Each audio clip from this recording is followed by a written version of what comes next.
Сайн байна уу? Энэ өдрийн мэндийг хүргэе. Та бүхэндээ одоо өнөөдөр уургийн тухай товчхон мэдээлэл өгье. За хүн өөрийн гэсэн бүтцтэй байдаг. Тэр өөрийнхөө бүтцийн дагуу шимт хичээлээ бол хангалттай авах хэрэгтэй байд юм байна. За тэгээд шимт хичээл гэж юугаар яриад байгаа юм бэ гэхээр бид нар одоо идэж ууж байгаа хоол хүнс маань одоо тодорхой ангиллалд хувааж өгдөг заавал авах хэрэгтэй. За тэр нь бол нэгдүгээр уурга, нүүрс ус, амин дэм, эрдэс бодис, ус, тэгээд тос. Ийм 6 зүйл байгаа.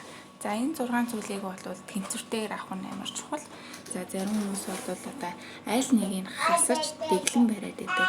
Тэр нь яг жим бууруулж байгаа юм шиг мөртлөө тухайн хүний одоо биеийн тэнцвэрийг алдагдуулж яадаг гэсэн үг.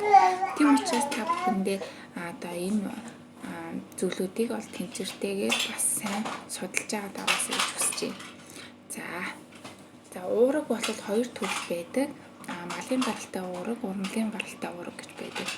За энэ 2 уургийг бол аль алийг авах хэрэгтэй. Бид нар бол өдөр тутамдаа өндөг, мах, сүв зэрэгээс малын гаралтай уургийг авдаг бол урмлын гаралтай уургийг тэр болгоо авч чаддаггүй. Тийм учраас ихэнх хүмүүс одоо фитнест явдаг ч юм уу, спортоор хичээлдэг, тэгээд уурга хэрэгтэй юм байна гэдгийг мэддэг хүмүүс бол дандаа нэмэлтээр хэрэгэлдэг байгаа. За тэр нь бол нэгдүгээр цаг хугацаа хэмнэдэг, хоёрдугаар тэр нэмэлт бүтээгдэхүүн маш сайн чанарын одоо урмлын гаралтай байх шаардлагатай байдаг. За тэгээ юуг анхаарах вэ гэхээр тухайн одоо уурга нь яг юунаас гаргаж авсныг сайн асуугаад, за тэр нь одоо ямар бууданаас гаргаж авсан эсвэл шош, буурцаг гэдэг ч юм уу, тэр нь одоо яг одоо органик байна уу, синтетик байна уу гэдгийг сайн судлаарай. Хэрвээ синтетик байх юм бол тийм л гэсэн. Бид нар өөрсдөө амьд организм тийм химик синтетик юм орохоор одоо яаж нөлөөлөх вэ харах юмар бодоход сөрөг нөлөө их байдаг учраас заавал органик бүтээгдэхүүн хэрэглээрэй гэж зөвлөхгүй.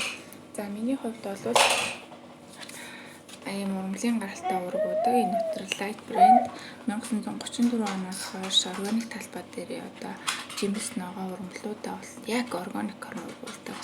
Үрээс нь ахуулаад эцсийн одоо савлахаа хүртэл органик гэсэн үг. Урмлын хант гэж ойлгоно, борц гэж ойлгож болно. За ингээд урмлын гаралтай уургийг бол манай одоо Nutrilite брэнд манай өдөрт 20 г зөвлөдөг байгаа. За тэгээд би ерөнхийдөө бол өдөрт нэг удаа 20 г-аар ингээд усанд найруулж өгдөг. Сүүнд болон тархинд болон шейк одоо юу гэдэг хоолндоо ч халж хийлж болдог байгаа. За өнөөдөр ингээд баг зэрэг тийм хярманд найруулад өгчээ. Энэ үрэн графтай байгаа. За 150 г ус хийгээд тэгээд дахиад 150 г сүү хийчих. За энэ маань өдөрт авах хөстэй одоо урмлын гаралтай уургийг маань өгч өгдөг. За урмлын гаралтай уурга, малын гаралтай уургаас өөрөөр даваа талтай юм бэ гэхээр нэгдүгээр одоо бид нар мах эцсний дараа аягүй их ядраах нөгөө махаа шингэх гэж эргээд ядарч одоо нойр бүрдээ залхуу болдог. Тэгээ урмлын гаралтай уурга нь бол тэхгүй шууд бие шингэж одоо үүргээ биелүүлдэг гэсэн үг. За уурга маань одоо биеийн дотоод бүтцийг одоо юунд нөлөөлдөг вэ гэхээр ерөөсөө биеийн үндсэн одоо бүтээгдэхүүний 70% болцдог. Тийм байгаа. Ажиллаараа хөөхтөйлээд за ингээд биеийн 70% бүтц буюу булчингийн массыг дэмжиж өгнө.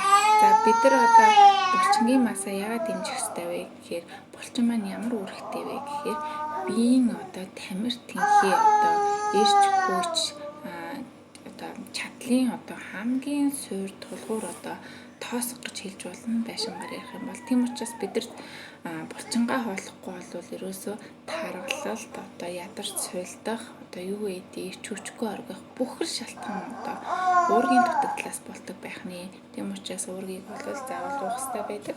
За ингээд энэ зориултыг өөрийнх нь сэгсэрдэл цааваа дотроо одоо цэвэр ган ийм үрштэй. Тэгээд энэ яг буурайнууд болчийг тарааж өгдөг байгаа.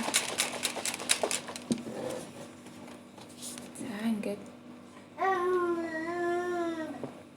уучдаг байгаа шүү. Тэгэхээр өдөр тутамдаа уургийг бол чухал хэрэглээ болгоорой. Баярлалаа. Баяртай.